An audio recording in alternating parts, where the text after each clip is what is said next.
Right, and we're off. Welcome to you all. Welcome to the panel discussion for the finalists in the category of international short fiction film. There's one other finalist who won't be joining us because they're on their honeymoons and demonstrating an awful lack of commitment to their craft, but presumably and hopefully they're having a good time. Somewhere else in New Zealand, actually, ironically, given that they're from the US. But so we will forget all about them and talk amongst ourselves. Some of you I've met before. Wayne I've met before. Joshua I've met before, not in person, but online, and they're both serial offenders when it comes to NZ Webfest. They've had plenty of stuff with us over the years. Rebecca, we haven't met, but in Newcastle tonight was a finalist in a couple of our categories a few years Yes. ago, which you were in, and Alexei, we've never had the opportunity to meet, but we will have the opportunity to meet next weekend because you're here in New Zealand at the moment, and will be one of a small number of international guests at our in-person awards event next weekend. So look forward to meeting you then. We're gonna. I've got a few questions prepared. Nothing desperately deep diving because we simply don't really have time to do that in a 45-minute session. But let's kick off with the 2 cents tour for those who don't know you. I'll ask you to introduce yourselves and introduce the short that you've got here in this category. So Wayne, you were first through the doors, so you kick us off. Damn, I don't get to hear what everyone else says first. My name is Wayne Tunks. I'm from Sydney, Australia. I'm a writer, director, producer, and actor. I'm also a radio announcer and a acting teacher for teens and kids. And the film that I have is Josephine, which is a film that I made with my senior teen class at Centre Stage at Ropes Crossing here in New South Wales. Nice. Okay. Uh, Alexei.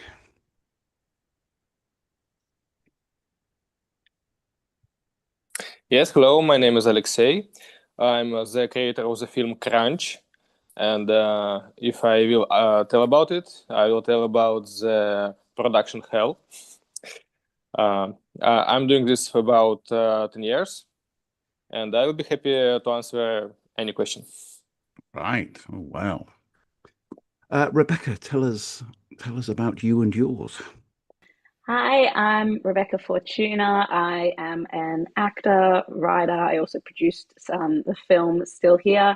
I'm a certified intimacy coordinator, and I'm also an acting coach for kids and teens. So I have my school here in Melbourne, Red Theatricals, and my short Still Here, which I wrote and we shot in one night in one room with one actor, with me. We also had a bunch of voice actors. It was an amazing, amazing experience. Right. Excellent. Josh, tell us about your project. Hello, everyone. I am Joshua R. Pangborn, and I am the founder of Sidekick Productions, which is a queer, fat positive production company based out of New York City. I am a writer, director, actor, filmmaker, and a lot of other hats that come up whenever you need to wear them. So that's what I do in my, as we all do, I think. And the film that I have in this festival is a short film called Burned. It was shot on my birthday this year, and we filmed the bulk of it on my birthday, and then 4 hours the next day as well. And it is a fun little creature feature revenge horror. So. Okay. All right. So fun, revenge, and horror all in the same sentence.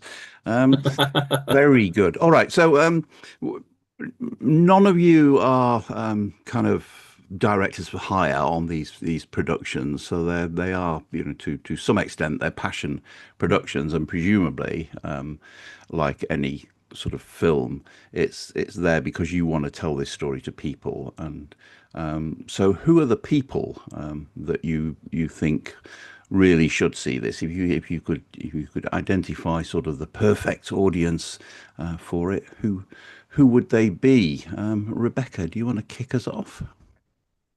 Yeah, so Still Here is a story of grief and loss, and what it is to means to let go.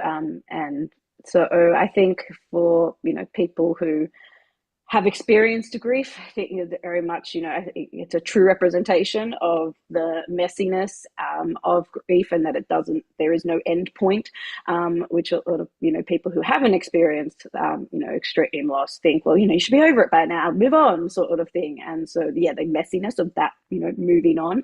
And I think for people who haven't experienced grief, I think it's important to watch to understand what it is to grieve, and for those people who are experiencing it, how you can support them through that and understand a bit more of what that is.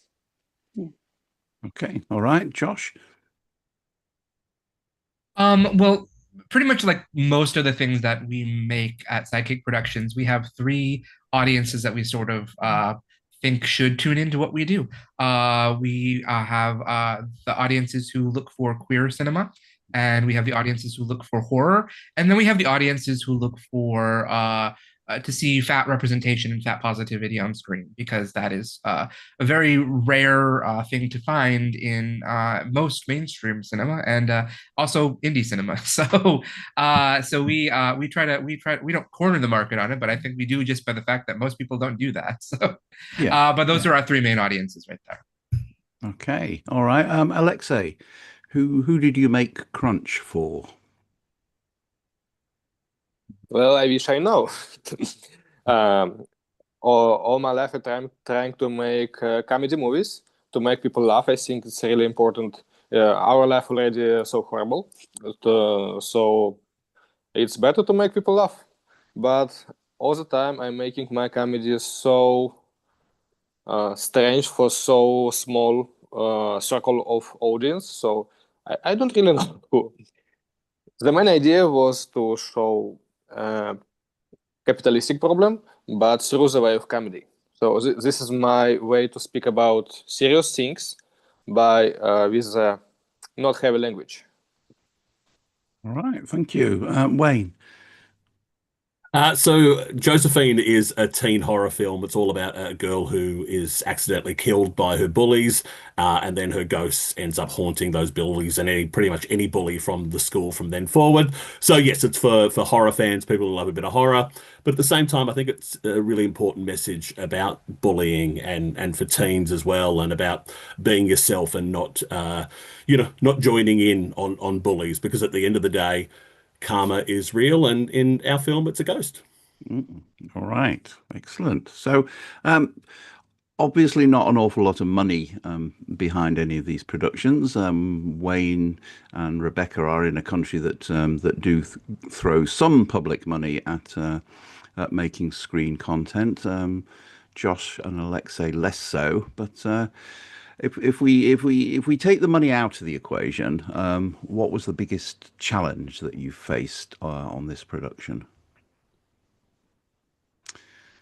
Josh, go on. The biggest challenge was probably filming this on my birthday, because I highly underestimated the idea of how noisy my phone would get with people messaging me all day long saying happy birthday, and meanwhile I have to keep the phone on because as even though I'm acting in it, I also am producing and directing, so I need to make sure people's arrivals are all scheduled and all that. So in between all of the Instagram messages and the happy birthday posts on Facebook, I have to also go through those to find out, is the actor and able to find the location that we're in. So I would say just simply the bad decision I made to film on my birthday, because I thought it would be a fun way to celebrate, but at the same time it was added an extra hurdle I did not anticipate.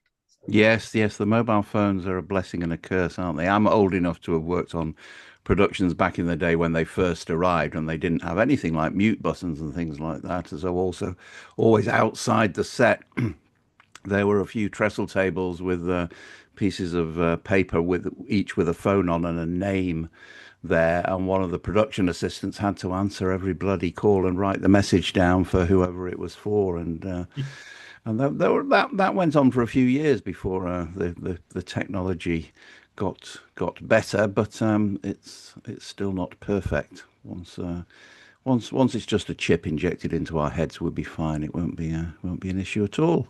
Wayne, what was a challenge for you? I think time is always a big challenge because we shot Josephine in a day, and there's quite a lot of setups, and so getting one, dealing with students and families and getting all of them available on the exact same day. We literally had one day that we could do it, and somebody still had to leave set early. So getting it all shot in the one day in different locations was a tough one, but everyone worked really hard and we got there in the end. But I think that's why I'm getting grayer and grayer is scheduling. All right, Rebecca, what was a challenge for you? Yes, same as Wayne. We decided to shoot it in one night. So I was very lucky, blessed. We had the most amazing team, like absolute dream team. Everybody was, working professionals, and it was a great set. But yeah, shooting it in one night and having some pretty tricky, we were playing with different kind of camera work and camera angles, and trying to, kind of push the boundaries on, how we shot it, but then trying to get that in one night. And I know it got to one point, it was the really long scene in the film, which is the long dialogue scene, and we wanted to get it in one take, and the slider, and it was like already we were running behind. So the director's like, cool, so you can get this in one. And I think we did it in, the longest kind of section of the film was done 2 takes. The first take was only because we had to work out how long the slider had so it wouldn't reach the end just at the end of the dialogue. And then second one, like, that's it. Yep, great. Look it off. Next one. So yeah. Oh well, look on the bright side. You weren't making adolescence. That's very true. Yeah, that must have been fun, mustn't it? Somebody screws up 39 minutes into it. Alexei, what challenged you on your production? Also time. Let's start with the fact that I had write the script and make all pre-production for about a year, and I wished to show the beauty of Mexican environment. So I decided to shoot all movie in the green screen. And I already done it before. And 3 years ago, I promised myself that I will not do it again. No, never. But I did it, and I stuck. Really, it was too much for one person. I'm also a visual effects artist. I did it all by myself, so I stuck, and I did all post production for about 2 years. So yeah, the most big challenge it was the time.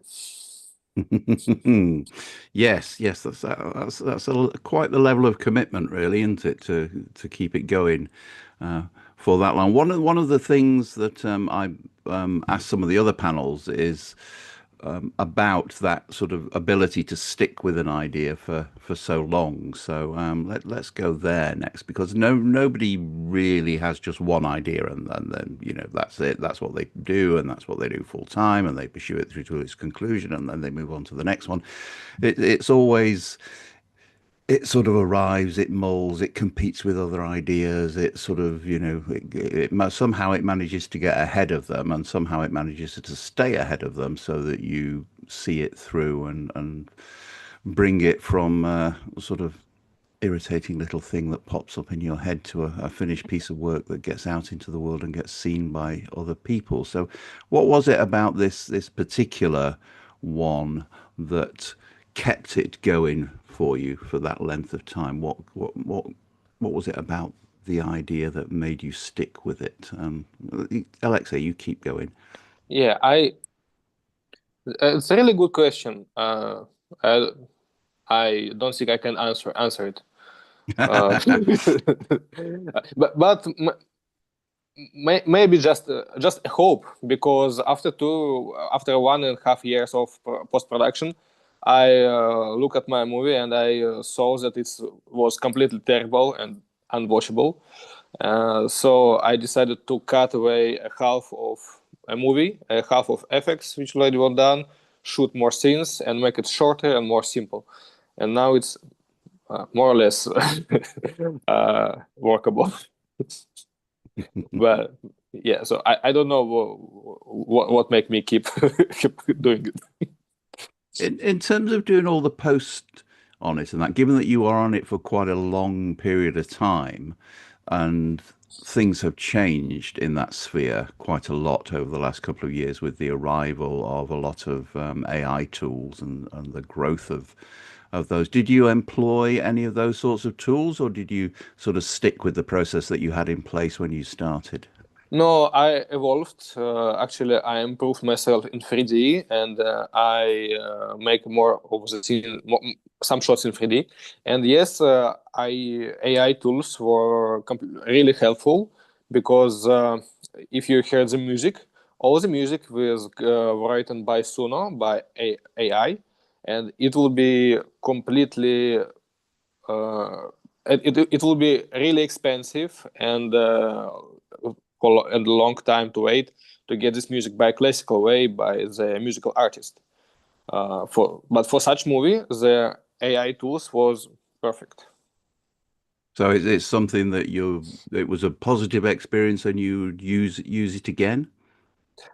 I think if it will be if it will fit a project. So it's just a tool. Yeah. You don't have to use it all the time. Just like a tool if you need it.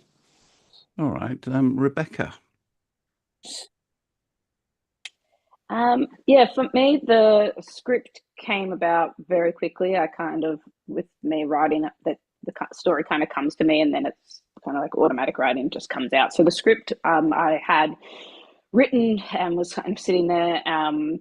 And for me, it was about finding the right director for it because I was the main actor and the only actor, and it was, I had a, I guess, dramatic, all character goes through a lot in that kind of, short space of time. And so for me, I needed a director who I could trust, who I know would, hold me through that process and also, get the right performance from it so it didn't become, actors can sometimes, when it is really heavy content, can kind of make it all about the M and that. And so he kept bringing the hope and bringing the light and everything. And so I was very lucky to have Scott Major, our amazing director, come on board for that. And so for me, I sat with the script for a long time, waiting to find the right director for it. And it just so happened I worked with Scott, and I said, messaged him afterwards, and I said, "Hey, I've got a script, a film. I really want to make it. I'm looking for a director." He read it and he was like, "Yeah, great, cool. Let's do it in a couple of weeks." And I was like, "Oh, hold on." I'm like, "I'm about to go on tour. Give me a minute." And so yeah, within a couple of months, that's it. We're on set. So yeah, that's kind of how we brought the film. So it all kind of happened very quickly once he was on board. But I sat with the script, and the script really didn't change from when it was first written. We made a few little tweaks, workshopping it with Scott, just like, "Hey, how about we say goodbye at the end of this phone call rather than just hanging up like they do?" Little things like that. But other than that, yeah, the script kind of, was the same draft from that kind of first inception. All right. Josh, what kept it going all the way through to the end?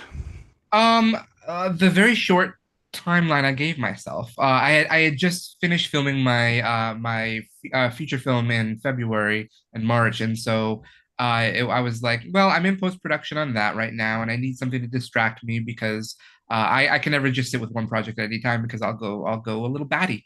So it was May, and we were coming up my birthday, and I thought, you know what?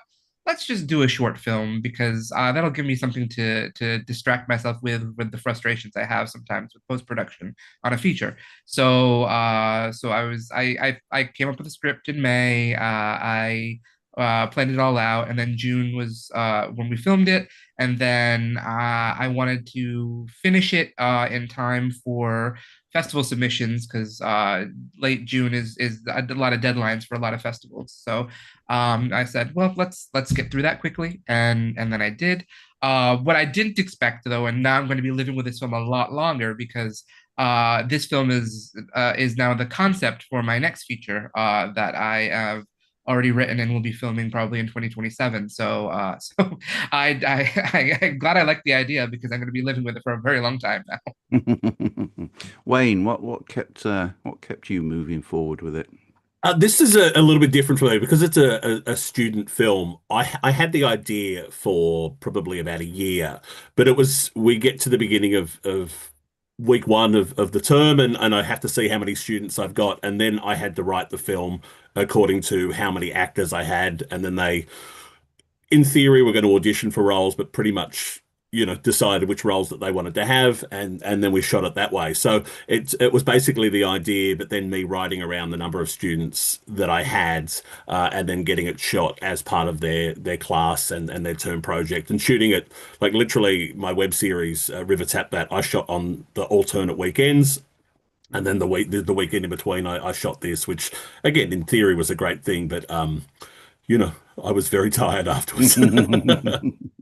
Yeah, so well, you all had a bit of help from the sort of the time constraints and deadlines that were either put on you in the case of Wayne with things like the dates of a term or decisions to get it finished and out into the world by a certain point. So that's helpful in some ways because there is I think we did a panel earlier on with people in the podcast space who are the TTRPG or actual play video people, and we asked them. I shouldn't say we. Jack, who runs our podcast, she was running the session. I was just lurking in the background playing with the tech, but she asked the participants for sort of one thing that they would tell other people, students, if you like, people who are at the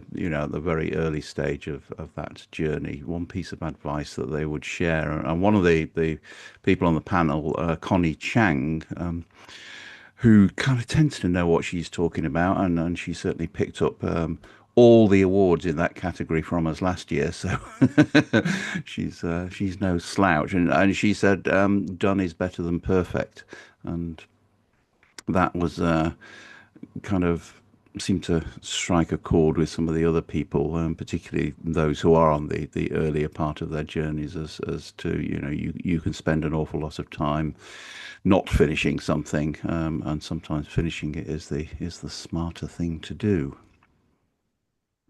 So we're not quite at the end of the session yet, and that sort of share your thoughts and share your advice, or share your advice is sort of something that we will get to. But I did want to ask you, even though none of you are at that stage of sort of first beginning your journeys, what did you learn from this production, either happily or painfully? But tell us about something that you learned that you'll carry forward with you, either as something that now forms a part of your toolkit that you'll be happy to pull out again, or something that you've got a spade and taken out into the garden and buried because you know that that's not a thing to try and have another crack at.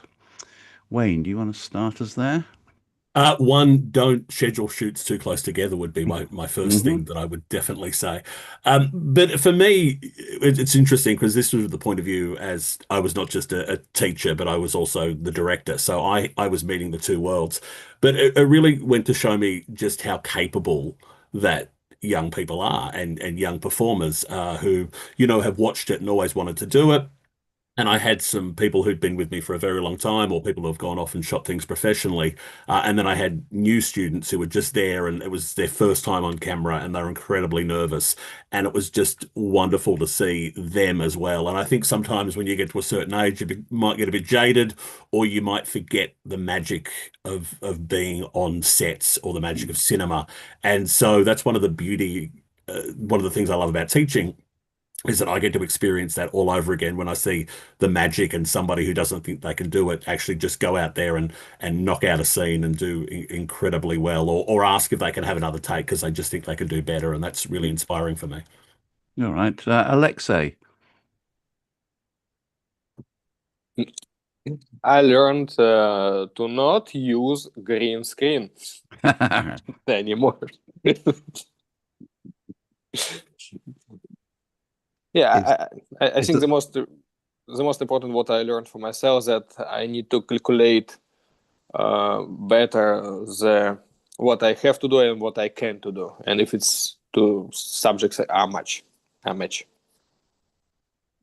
all right? I've actually in completely different contexts. I've had two other people say the same thing to me in the last month that they don't feel a need to use green screen to get the results that they want anymore. How much of that is to do with the improvement in the tools that are available these days? Can you please repeat your question in more simple way? Sorry for my Yeah, English. sorry.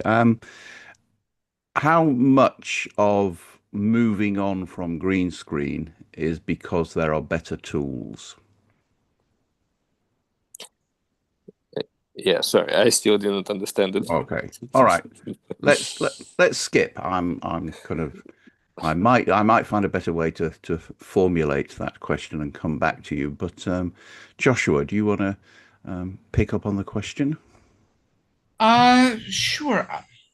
I think what I learned from this, it's not really learned, but reinforced, I think, is two things really. To trust my initial instincts on things as a filmmaker, because I always think of myself as an actor and a writer first, but I'm also almost always directing the projects that I do. So and that always comes. It's always in the back of my head that that's not the role that I am, but I am the director, and I just need to.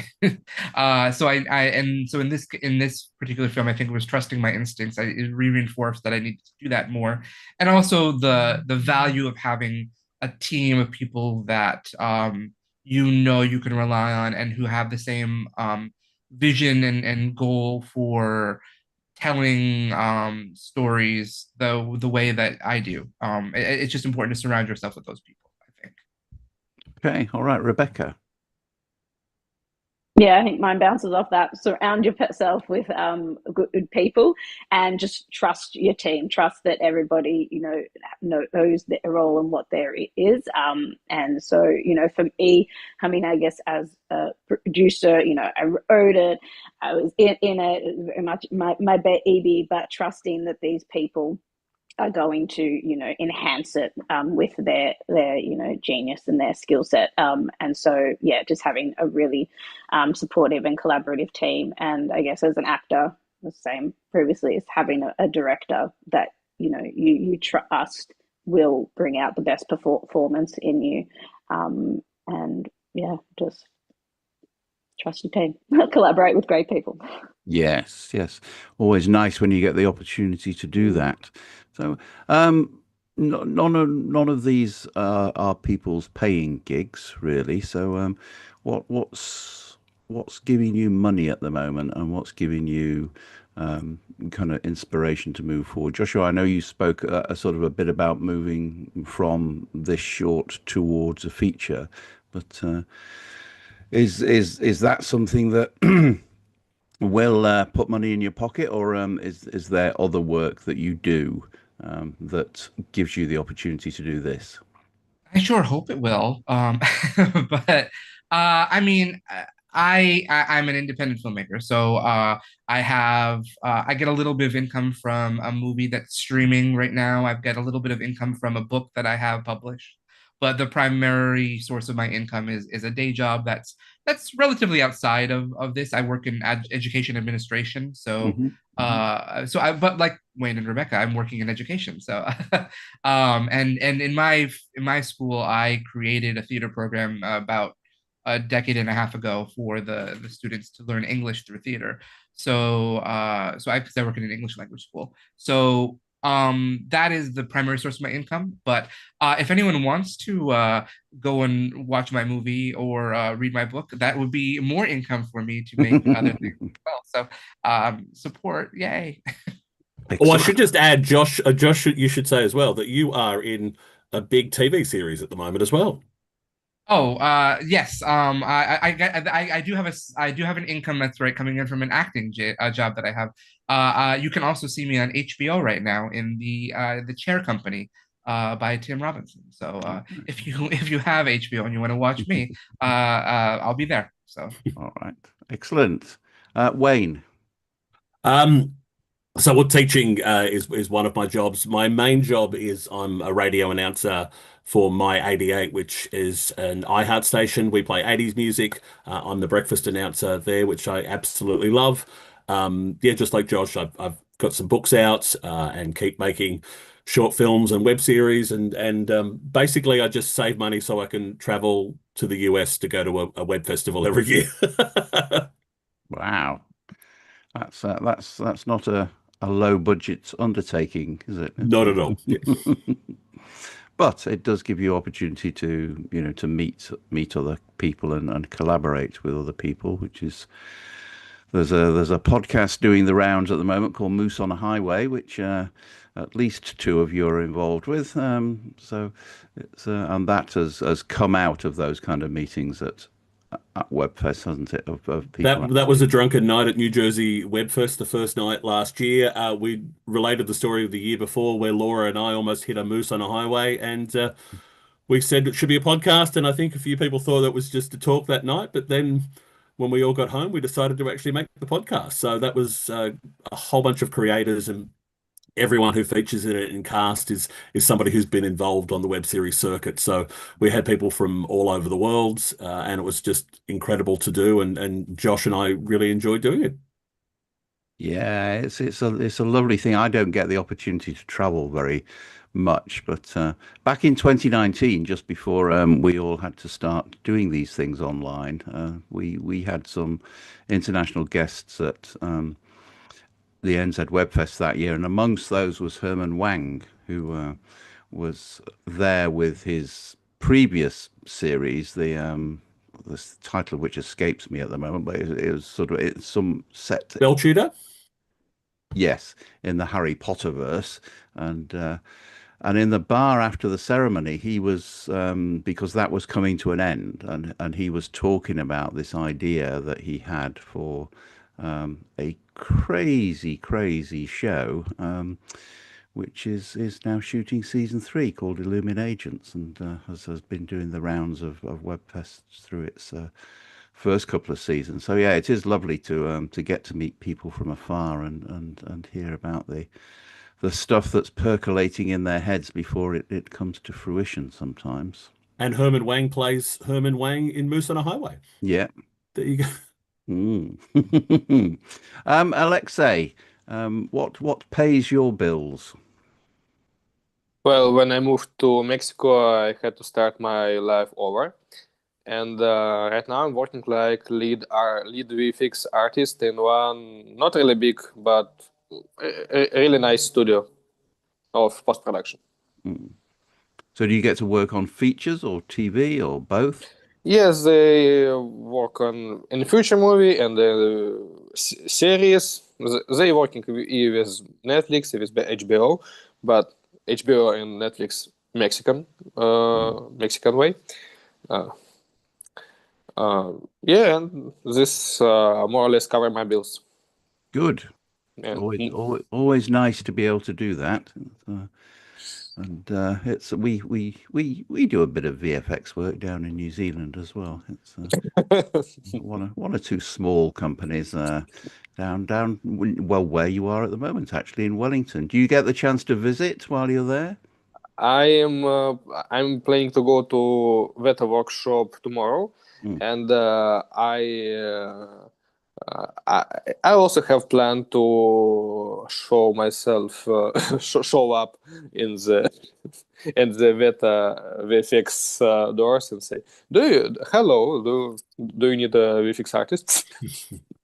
They always need VFX artists. It's just a question of how many and for how long, really, because they keep busy. And you'll be thrilled to hear that our government, in its wisdom, changed the settings for the rebate for VFX work 2 days ago. So, which enables projects which have a lower budget or a lower spend to bring more of their VFX work to New Zealand, because as you will know, you don't necessarily get contracted onto a title to do all the VFX work. You get contracted to do a certain number of shots, and by bringing down the threshold to get access to that, we expect to see even more VFX work coming through our doors, and therefore continuing our fine tradition of lining the shelves with Oscars.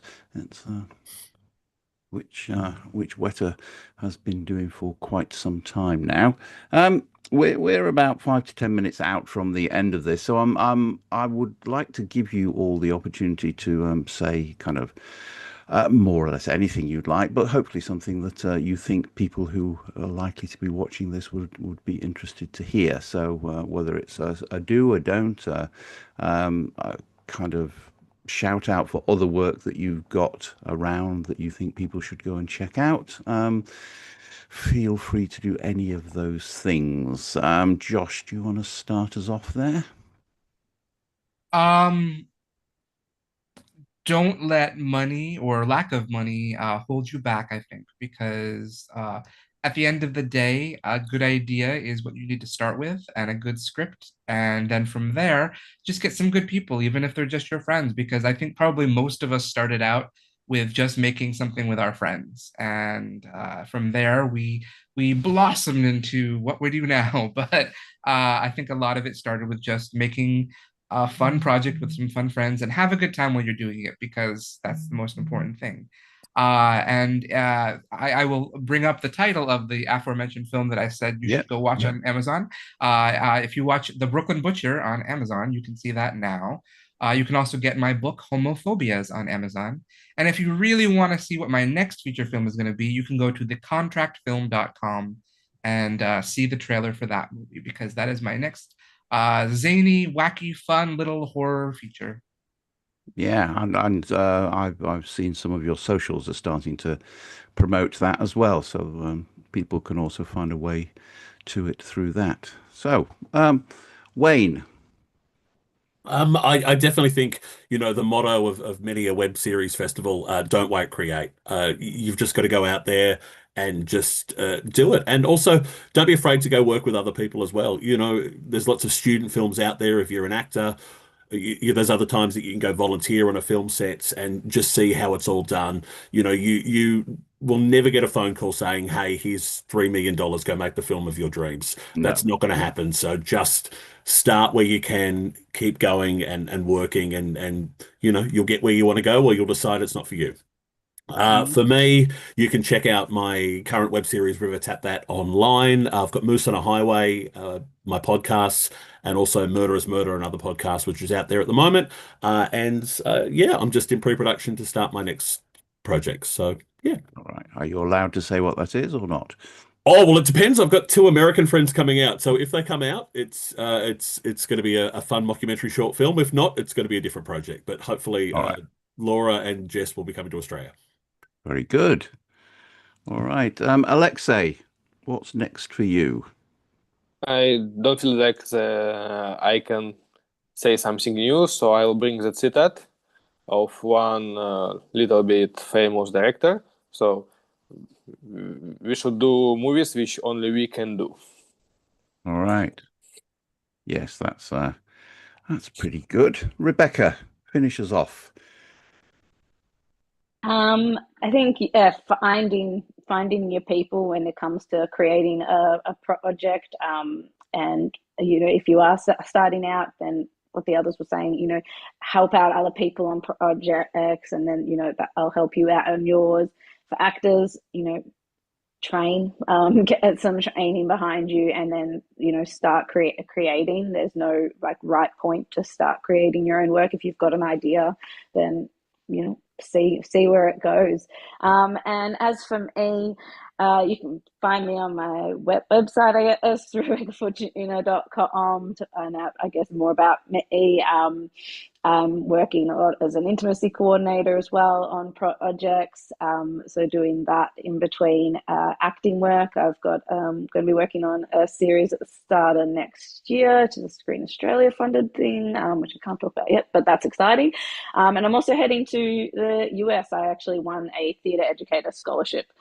So I'm heading to the US to do workshops on Broadway and with Disney in January. So that's exciting. That's kind of me for the next couple of months.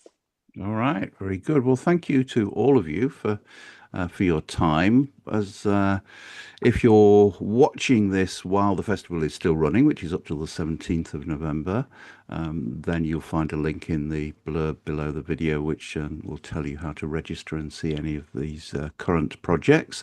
If you're after the 17th of November, then there are some other links in there which will take you more towards these creators, and you can learn more about them there. So thank you very much for your time, and I wish you all well for the awards next weekend.